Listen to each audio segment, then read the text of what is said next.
Hyperemesis gravidarum. Now, to me, this sounds like something Harry Potter would say with a flick of his magic wand. Hyperemesis gravidarum. Actually, it means excessive vomiting during pregnancy, and it's my wife's diagnosis. She sits in a drab hospital room, pale pink bucket in hand, puking violently. She's done this about a dozen times a day since we first learned she was pregnant. It took 3 nurses to get an IV into her dehydrated arm, but finally, fluids and medication are dripping in. Her name, Tanya, is written on the whiteboard next to the word patient.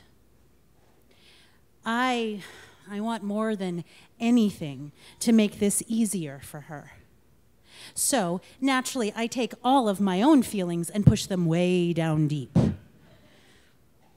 A little while later, a woman walks in. She's pulling behind her one of those electronic blood pressure cuffs. She walks up to the whiteboard and she writes her name, April, next to the word aid, and then turns to introduce herself to us. She has 2 eyebrows drawn on in high semicircles in the middle of her forehead. There's copious amounts of eyeshadow in 4 unblended shades of blue, filling the space beneath. The effect is sort of like a permanent state of sparkly surprise.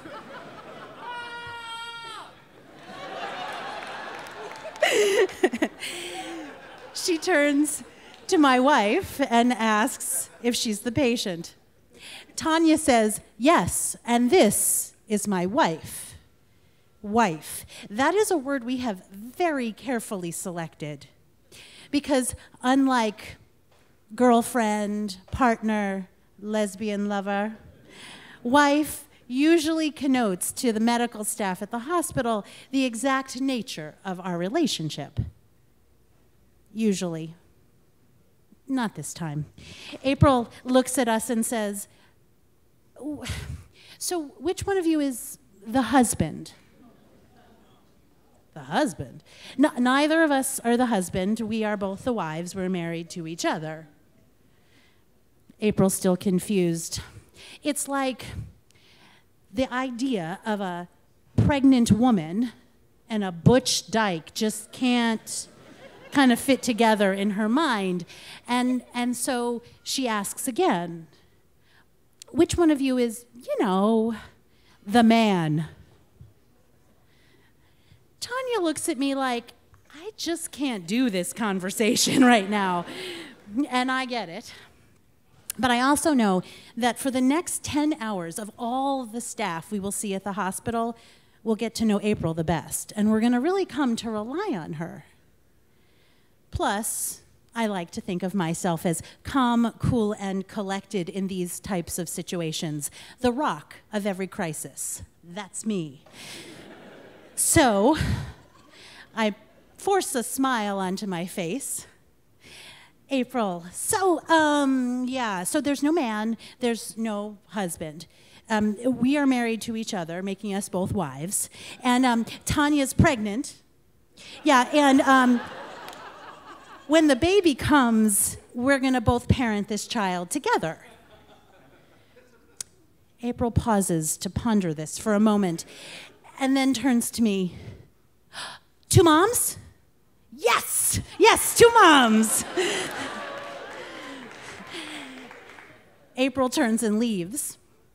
I march right up to that whiteboard and I write the word wife and my name, Robin, next to it. Thank you.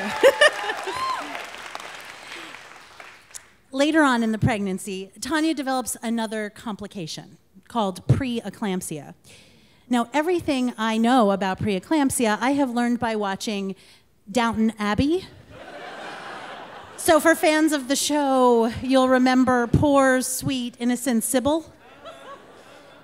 That's what killed her. So I'm terrified.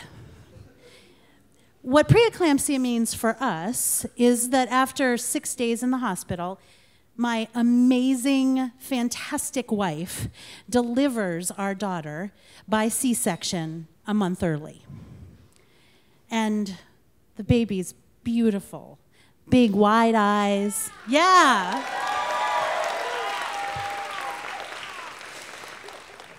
She has a head full of hair, the skin of a shriveled up raisin, but she's awesome, right? And she's having some trouble breathing. She's just 5 pounds. So the nurses decide to bring her to the NICU, or the neonatal intensive care unit. And our midwife tells me to follow. And I do. And as I start to make my way down the hall, I realize I'm in my daddy suit. Oh, yeah, that's what they call it, a daddy suit. It is an entire outfit made of paper, including booties you slip over your shoes. They have you put it on before you go into the OR. So here I am, rushing past people towards that bassinet with my baby in it, slipping and sliding on the waxed floor like a poorly made papier-mâché piñata swaying in the breeze. As we get to the NICU, they rush my daughter in, but they send me off to a waiting room. It's 1 a.m. and totally empty. I call out, "Hello?" And a woman appears. I say, "My daughter was just brought into the NICU. I'd like to be with her." She asked me my name. "You're not on the list, and only parents and grandparents are allowed into the NICU." "But I am her parent, and I wouldn't be on your list. She was just born." "Ma'am, did you just have a baby? You should not be down here." Yeah. No, I didn't have the baby. My wife had the baby, and I'd like to go be with her. She looks confused and says, "Hang on a minute." And she leaves. You see, I can write wife on the whiteboard, but without my damn papers, I'm nobody. I've been walking around this hospital for days with a stack of papers, legal documents that create a relationship in the eyes of the law between me and my daughter. Without them, I can't find out how she is, I can't make medical decisions, and I can't demand to see her. And somewhere in the shuffle, I've lost the damn papers. I'm relegated from mom to nobody.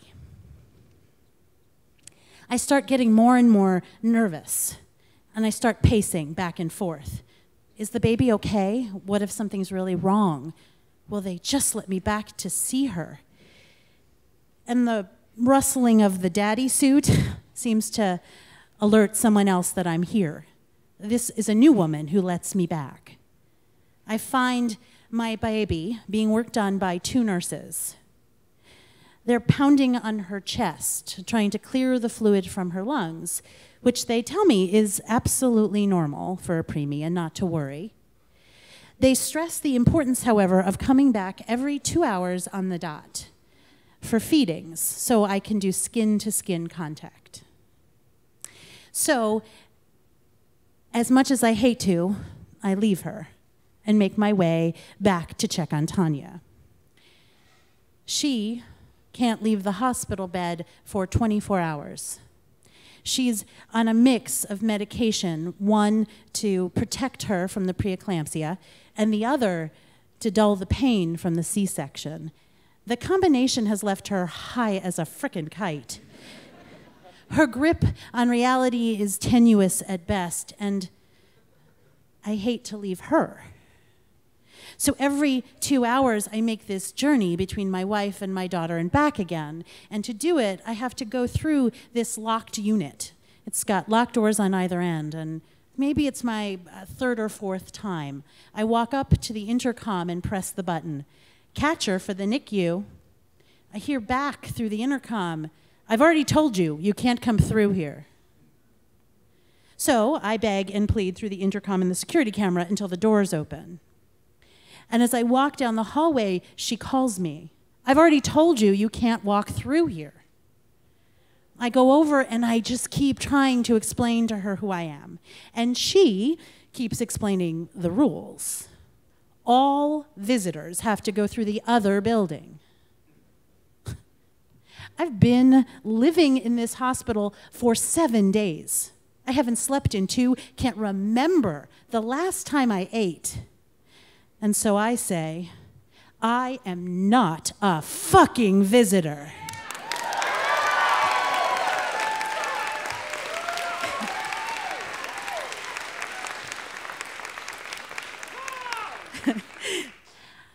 I'm losing my shit. I mean, whatever shit I'd managed to retain up until this point is clearly out of my possession. And then I see it out of the corner of my eye, a sparkly bit of blue eyeshadow. It's April in all of her glory. She walks over, she puts her arm around me, she tells the woman, I got this. And she walks me down to the other end of the hallway. She says, don't worry, it's gonna be okay. I'm gonna explain it all to her. She's just really confused.